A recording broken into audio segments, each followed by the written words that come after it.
करू बाळासंगे गोपाळांचा मेळा असं म्हणणाऱ्या संतांची संतभूमी, जुलमी जातीयवादांच्या विरोधात दंड थोपून बंड पुकारणारा महामानव राष्ट्रपिता महात्मा ज्योतिबा फुले, चतुर्वर्ण व्यवस्थेचा चेंदा मेंदा करणारे लोक कल्याणकारी राजर्षी छत्रपती शाहू महाराज आणि भारताची राज्यघटना लिहून माणसाला माणसाची किंमत मिळवून देणारे भारतरत्न डॉक्टर बाबासाहेब आंबेडकर, माता जिजाई, माता अहिल्याई, माता सावित्रीबाई या सर्वच महापुरुषांना आणि महामातांना प्रथमतः अभिवादन करते। श्रोते हो, ज्यावेळी या भूमीमध्ये धर्म अधर्माचा मुखवटा एक होऊ लागला होता, पाप पुण्याचं व्यापारीकरण सुरू झालं होतं, अनेक वर्षांपासून चतुर्वर्ण व्यवस्थेखाली समाज पूर्णपणे दबला गेलेला होता। चार वर्णांमधनं 4000 जाती निर्माण झाल्या होत्या। माणसांपेक्षा दगड धोंडांना जास्त किंमत होती। नदीतल्या गोट्यांना गोट्यातल्या शेणाला आणि भोजनाच्या पंक्तीला भलताच भाव आलेला होता। सामान्य माणसांच्या, कष्टकऱ्यांच्या आणि अस्पृश्यांच्या अंगावरती कोड आलेले होते। त्यांना खायला भाकरी मिळत नव्हती, प्यायला पाणी मिळत नव्हतं, चालायला रस्ता मिळत नव्हता। 1 रुपयाचं नाणं एका ताटाप्रमाणे वाटत होतं आणि या सामान्य माणसांची ही अशी परिस्थिती निर्माण झालेली असताना इथल्या गोरगरिबांच्या व्यथा, वेदना आणि अश्रू यांची सल इथल्या नियतीला लागायला लागते आणि मग इथल्या गोरगरिबांचा कोंडलेला श्वास मोकळा करण्यासाठी एका महापुरुषाने जन्म घेतला आणि त्या महापुरुषाने इथल्या व्यवस्थेच्या छाताडावरती पाय ठेवून हजारो वर्षांपासून निर्माण झालेल्या विकारांच्या दऱ्या मुजवत विचारांचं वटवृक्ष निर्माण करण्याचं काम केलं। त्या महापुरुषाचं नाव म्हणजे बुद्धी सम्राट डॉक्टर बाबासाहेब आंबेडकर।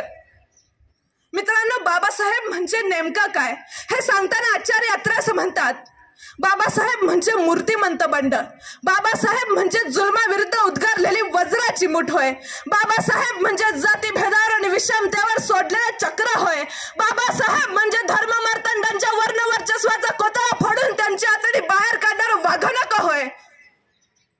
कसं असतं ना मित्रांनो, बलवानांनी दुर्बलांवरती अन्याय अत्याचार करावा आणि विषमतेची विषमल्ली जागोजागी पेरावी, असं हे जंगली जग आहे आणि या जंगली जगात समतेच्या प्रकाशात, ममतेच्या सावलीत आणि हक्काच्या कवच कुंडलात समस्त मानवांसाठी न्यायाची प्रतिसृष्टी निर्माण करण्याचं काम डॉक्टर बाबासाहेब आंबेडकरांनी केलं।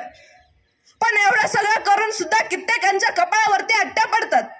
काही जण तर बाबासाहेबांना फक्त दलितांचेच पुढारी मानतात, पण लक्षात घ्या, बाबासाहेब हे कोणत्याही जाती धर्माचे नसून ते सदैव भारत देशाचे नेते होते आणि म्हणूनच त्यांनी स्वतः भारताची राज्यघटना लिहिली आणि त्यामुळे तर अमेरिकेसारख्या प्रगत देशात सुद्धा महिला राष्ट्राध्यक्ष बनू शकल्या नाहीत, पण भारतामध्ये पंतप्रधान पदावरती इंदिरा गांधी, राष्ट्रपती पदावरती प्रतिभाताई पाटील आणि लोकसभेच्या सभापती पदावरती सुमित्रा महाजन बसू शकल्या। हीच तर बाबासाहेबांनी लिहिलेल्या राज्यघटनेची ताकद आहे मित्रांनो। देशातील सर्व जाती, धर्म, पंथ, लिंगभेद इत्यादींपासून संरक्षण देणारी राज्यघटना ही बाबासाहेबांनी लिहिली गेली आहे। समाजाची पुनर्रचना ही समता, स्वातंत्र्य, बंधुता आणि न्याय व्यवस्था या तत्वांवर व्हायला हवी। जातीभेदाचे निर्मूलन होऊन सर्वांना समान संधी मिळावी हे बाबासाहेबांचे जीवन कार्य होते आणि ते आम्हाला विसरून चालणार नाही। शिक्षणाची कवडे सर्वांना खुली व्हावीत यासाठी त्यांचा अटोकाट प्रयत्न होता आणि आज तो आपल्याला सफल होताना दिसत आहे।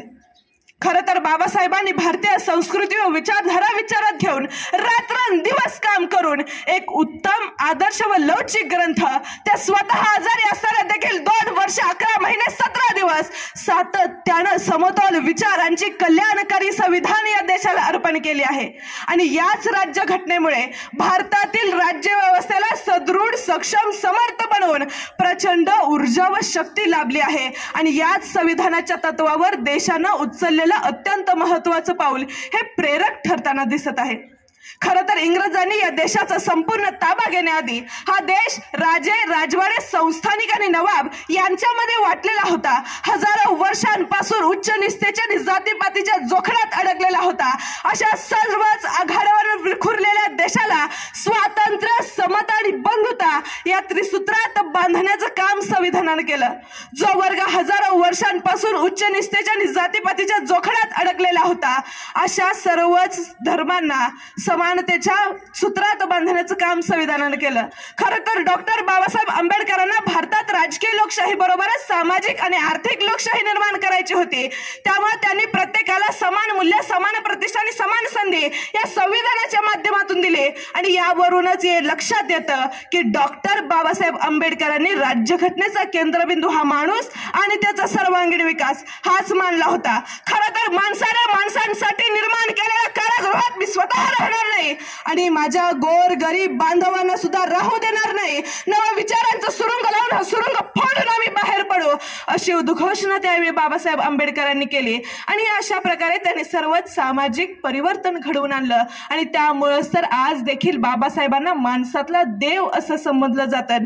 याचं कारण असं आहे की बाबासाहेब हे असे भूमिपुत्र होते ज्यांना मातृभूमीला बसणाऱ्या चटक्यांची जाण होती आणि त्यांच्या ओठांवर देशाच्या प्रगतीची गीता होती. आणि त्यामुळेच प्रत्येक भारतीय तरुणांना बाबासाहेबांच्या विचारांचा वसा आणि वारसा पुढे नेण्याची गरज आहे. त्यामुळे जाता जाता मी तुम्हा सर्वच तरुणांना एक संदेश देऊ इच्छिते. हे हात उत्सुकलेले दगडांच्या वर्षावाला रोखा ते लावा देशाच्या प्रगतीला. धन्यवाद. इथं बोलण्याची संधी दिल्याबद्दल मी सर्व शिक्षक, शिक्षकेतर कर्मचारी आणि संस्थेचे संस्थापक या सर्वांचेच आभार मानते. धन्यवाद.